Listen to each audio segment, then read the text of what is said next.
From things in the air to new things for our bodies, join me as we explore 2050. What would be the future in the year technology? 2020. And if we're being honest with ourselves, technology is incredibly advanced, and we're making strides that can push things even farther. We have cars that are much safer than they've been in the past decade, and we're even making fully electric cars that can help save the planet. There are even plans for self-driving cars and even self-driving Ubers that make the future of transportation very exciting. And that's just one technology that we're growing at a fast rate. What about all the others that are out there? What will technology be as we get closer and closer to 2050? Let's start with one that well and truly could happen very soon: drones. Wait a minute, drones are already here. And yes, they are. But more times than not, the drones you are seeing are small, piloted by people who are just trying to have some fun, or the ones that are used by the military right now for strikes and surveillance. All very fun, but in the future, drones could be an integral part of our daily lives. You've likely seen shows and people talk about how in a few years drones could be the new delivery services. Anything from pizza to Amazon packages and more.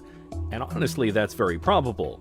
Drones right now can be incredibly sophisticated, and some TV shows actually use them for sweeping and aerial shots as they film.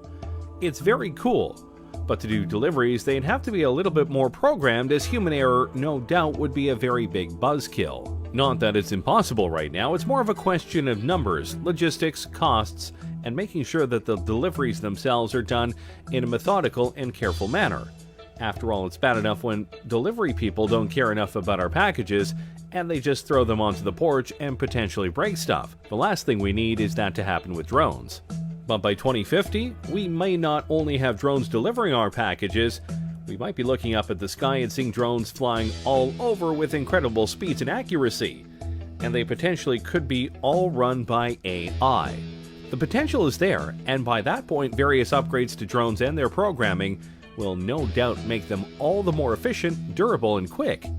And potentially, they could go beyond basic deliveries for people and do emergency work.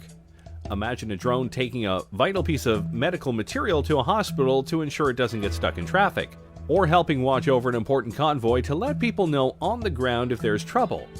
There are many ways that drones could affect our world. The only question is, will we let them by 2050? Let's keep going with transportation, shall we?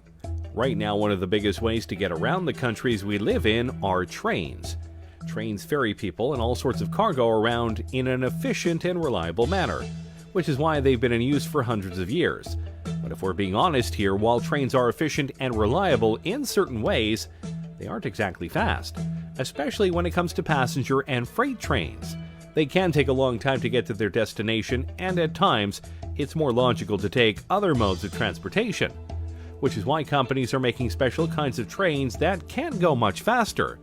You know of the magnetic trains of Japan, no doubt, but others like the Virgin Hyperloop are trying to push things even farther. Passengers or cargo are loaded into the Hyperloop vehicle and accelerate gradually via electric propulsion through a low-pressure tube. The vehicle floats above the track using magnetic levitation and glides at airline speeds for long distances due to ultra-low aerodynamic drag. Science fiction? Hardly. In fact, the first vehicle of the Hyperloop has already been tested and proven, and some larger tests are being scheduled for the next few years. And if this works, traveling across the country will be much faster. How much faster?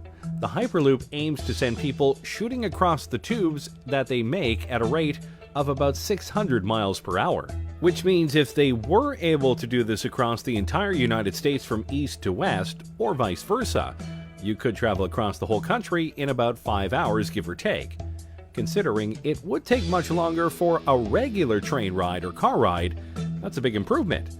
And they're planning to do this with not just people but cargo. Imagine being able to ship something in the morning on the west coast to the east coast and know it will get there before the day ends. That is quite impressive.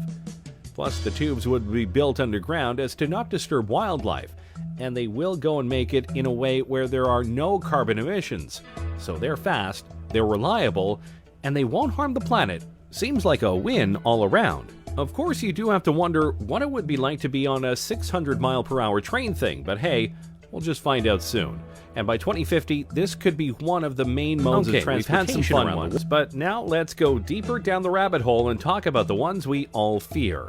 AI. Yep, artificial intelligence. And no matter what way you look at it, people are seriously trying to make it happen, and make it happen soon. AIs are literally everywhere, including in your cars, and in your homes via devices like Alexa, which are indeed forms of AI. And there are things like Watson that is so smart that it could beat two Jeopardy legends. So by 2050, AI could be so advanced that our cultures, our world, could literally be run by them in a logistical and computing sense, or in a Terminator humans are obsolete sense. And believe it or not, we're closer to that than you might think. Google's DeepMind isn't there yet, but really I'm sure they'll probably discover those things along the way. And by 2020, it's possible their computer could be superhuman and could be conscious, Pearson has said.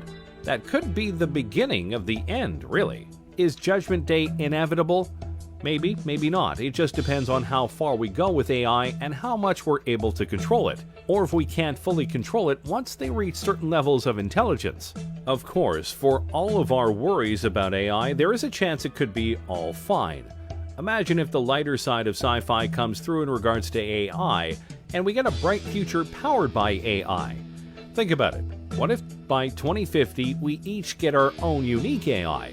We could customize how they sound, how they look, and basically have a BFF that'll help us out in life in various ways. Remind us of things like Alexa, guide us in homework and fields of study, be a being that we can bounce ideas off of, etc. If that form of AI came through, then by 2050 we could live in a utopia where AI helps us be better. Until they revolt and we have iRobot going on. But hey, let's not dwell on our potential doom. Let's show off another technology that many people are hoping for. Space travel. Yeah, when you think about the decade we're in right now, the 2020s, the biggest goal of the world by far is to get to Mars, and possibly beyond it. But it's not just about landing there, though that would and will be a crowning achievement for humanity in the decade and in recent times. More importantly than just landing there, though, is the ability to start setting up the first human colony on another planet. We've been to the moon many times, but we haven't tried to live there for various reasons. Mars seems to be the place where many feel we can go in order to live amongst the stars, and many speculate that by 2030 at the latest, barring setbacks, accidents, and other things obviously, we could not only be colonizing Mars but having regular shuttles go there so that people can see the red planet for themselves. We will see first people going off to Mars, and then robots will do some basic stuff, like making basic materials on Mars, Pearson said. We're going to have to do that because only so much can be brought into space. Of course, there are numerous things that need to be worked out before such a thing could happen. But we have top men on this, including Elon Musk and the SpaceX program, Jeff Bezos via his Blue Origin company, and more. Each of them, and NASA among others, are working on not just getting us back into space, but getting us there via cheaper, smaller, and reusable spacecraft. Something that honestly has been a setback for the space program over the last 20 years. But if we are able to do it, if we are able to get to Mars, get there faster, and be able to colonize it, then by 2050, who knows where we will be? We could have multiple colonies on Mars, maybe some on the moon, and maybe even colonies on moons like Titan and Europa, which some think could be even better places to colonize than Mars. It's possible, but obviously Mars is the place that we are aiming for right now. With each step into space, humanity grows larger in the universe, and who knows just how many of us will be out there by 2050. Alright, now let's dive into something really sci-fi. Prosthetics. Yeah, I know that right now prosthetics are very limited, and at times a bit pointless. But if we were able to fully utilize computer technology to its fullest, and make prosthetics that are fully compatible with the human brain and body, then the sky is the limit. We could enter an age where cyborgs are not just welcome, they're commonplace. And yeah, it may seem like we're far away from that, but we are getting closer to that point. James Young, a 25-year-old biological scientist, has a prosthetic arm, with a personal drone and built-in flashlight. And a French artist is using a prosthetic that doubles as a tattoo gun. That's pretty cool. Imagine if a police officer loses an arm in the line of duty. Usually that would mean the end of his career. But with an advanced prosthetic, he could literally be better than ever if it were advanced enough. Biggest problem with these fake limbs is that most of them are plastic, meant to convey that the arm or leg is still there and thus still usable.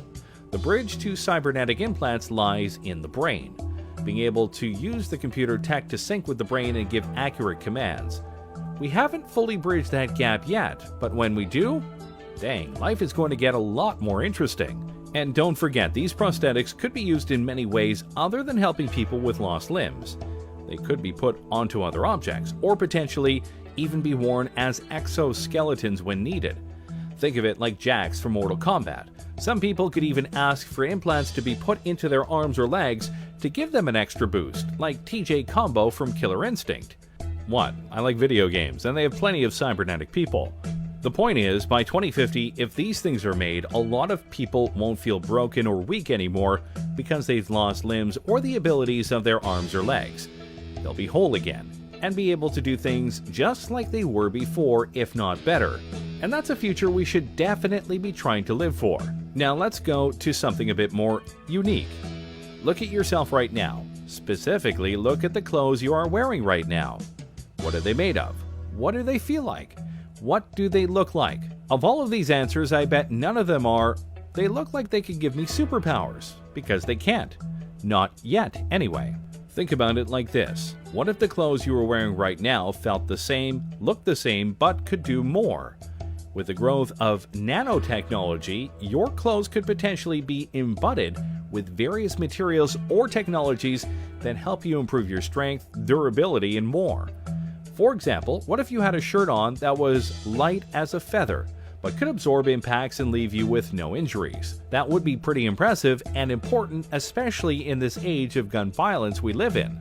Or what if the uniforms of firefighters made them completely heat-resistant and burn-proof, further ensuring that they are able to do their jobs without much risk to their lives? The technologies that we can put into clothes is out there, and some people are working on it right now, both in terms of multiple functions, but also cosmetic appeal. Imagine if by 2050 we have the ability to craft whatever kinds of clothes we want, and even select what kind of abilities they have. Imagine you wear a special kind of top that has a special pattern on it, and when you press a button or say a keyword, that pattern unfolds and suddenly you have wings on your outfit. Wouldn't that be cool? If done right, this could be the newest wave of fashion and style in the future. See, the future is hip. I'm sure that last one left you drooling, so let's temper your expectations and talk about school. Yes, it sucks, and learning can be a chore, but in the future, it may be a lot more interactive. Over the last decade or so, computers in schools have been a must-have for various courses. But if the advent of virtual reality simulations come through as many expect them to, it could lead to all sorts of innovations in the classrooms that could help kids with what's going on. You could take students to an environment in the past and show them what was happening, like watching a battle taking place, Pearson said. You can explain that sort of thing more easily if they can see it happening than if you are looking at a textbook. Oh yeah, history and geography classes would be much more fun, that's for sure. Or imagine an audiobook, but instead of just an audio, you could see the characters coming to life before your eyes, and you watch them interact with others. Heck, school plays could have projected environments to make things seem more real. And of course, you could have virtual tutors to help you with problems that the teachers aren't able to help with. Education is definitely something that can benefit from advanced technologies, and by 2050, our school systems could be so revolutionized that you have to try really hard to fail class. Though I'm sure some of you would still try. Finally, let's talk about something that I'm sure you'll be horrified to hear. In the future, you likely won't need a phone. I know you're stunned, but think about it. Right now, smartphones are becoming more and more advanced every single year. New features, new programs, etc. But by 2050, your phone won't likely need to exist because you'll have access to it and more via something else. What exactly? That depends on the technology. But for this example, let's imagine a wrist gauntlet. Instead of typing up a number, you simply have to say "call mom." But obviously, the gauntlet could do much more than that. It'll likely have a holographic screen that you can use to look up information on a much bigger keyboard. And depending on what sci-fi future you believe will have, it'll have things that can scan objects, detect dangers, warn you about upcoming problems, and may even have an AI companion. So yeah, your phones are important right now, but in the future, more than likely not. Thanks for watching, everyone.